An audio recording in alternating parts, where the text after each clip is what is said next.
Well, there are a group of men who are at the top, the founding of PayPal, all of whom, in some way or other, grew up in South Africa as children.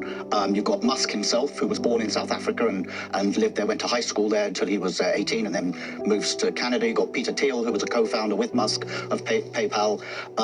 Thiel was born in Germany, but brought to South Africa as a young child. His father was a mining engineer, lived in Johannesburg, and then moved to Southwest Africa, which was then a South African colony, is now Namibia.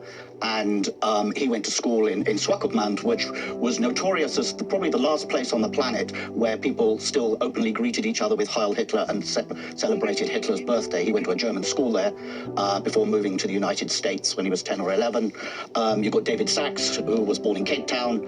He's big in PayPal and is now Trump's AI and crypto czar. He moved to Tennessee as a relatively young child, but grew up in the white South African diaspora there.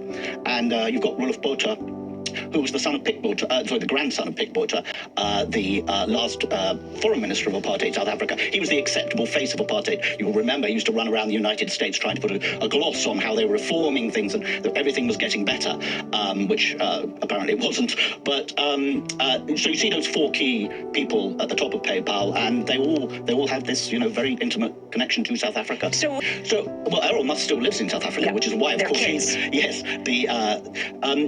Errol Musk made his money in lots of different ways, but the main way was he had investments in emerald mines in Zambia, and he became extremely wealthy. Now, the conditions on those mines were notoriously bad, as they were on mines throughout sort of southern Central Africa. He made a lot of money from that, so much so that when Musk's mother divorces him, there's listed a jet, a yacht, several houses in the divorce settlement. So he was extremely, extremely rich. Musk himself, he stayed in South Africa till he was 18. He goes to school first in Johannesburg and ends up at Pretoria Boys High, which is a largely racially exclusive all-white school near Pretoria, which is the capital. There was a quirk of it in which there were some black students. I think the first black student in the school was the son of a foreign diplomat, but the diplomat came from one of the black homelands that only South Africa recognized as independent, part of the apartheid structures. Musk has a Canadian passport through his mother, because Musk's mother's father was, mother's parents were Canadian, and there's a whole story there. I mean, Errol Musk regarded himself as an anti-apartheid liberal.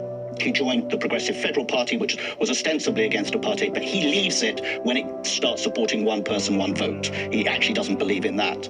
Musk's grandfather, Canadian grandfather, had been the head of the Canadian branch of a political movement in the 1930s called Technocracy Incorporated, which in essence wanted to scrap democracy in the United States and Canada and have technocrats rule the country, which might sound familiar. That becomes a de facto fascist party, is banned during the Second World War, and then the grandfather moves to apartheid South Africa, having had no connection to the place, in 1950, because he likes the sound of apartheid. And even Errol Musk says of the grandfather, he was an open neo-Nazi. This is Errol Musk's father, Errol, on Podcast and Show with Mac G, discussing Elon Musk's mother's father, Joshua Haldeman, alleging he supported Nazis in South Africa's apartheid.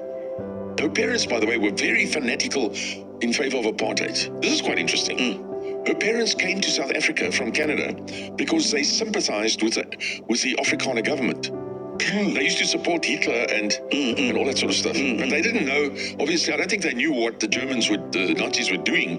But they in Canada, they were in the German party in Canada, and they sympathized with the Germans. Yeah. So when the Afrikaners government came into power here in 1948, then May's father, who was quite an interesting guy, he was a very good pilot, he said he wants to be with the Afrikaners because he agrees with apartheid.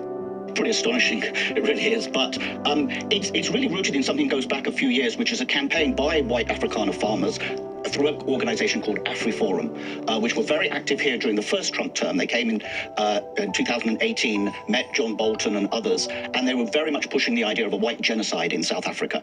And really, it's a continuation of that campaign. AfriForum has been at the forefront of the idea that Afrikaners are the victims of the end of apartheid, that Afrikaners are the people who have really suffered in South Africa. And it's now come to this point where, absurdly, it's being proposed that they have refugee status. Finally, were you surprised by Elon Musk's Nazi-like or Nazi salute when he was addressing people at a Trump rally? Well, given that it was instantly recognized for what it was, yes, I even by Elon Musk standards, I thought, wow.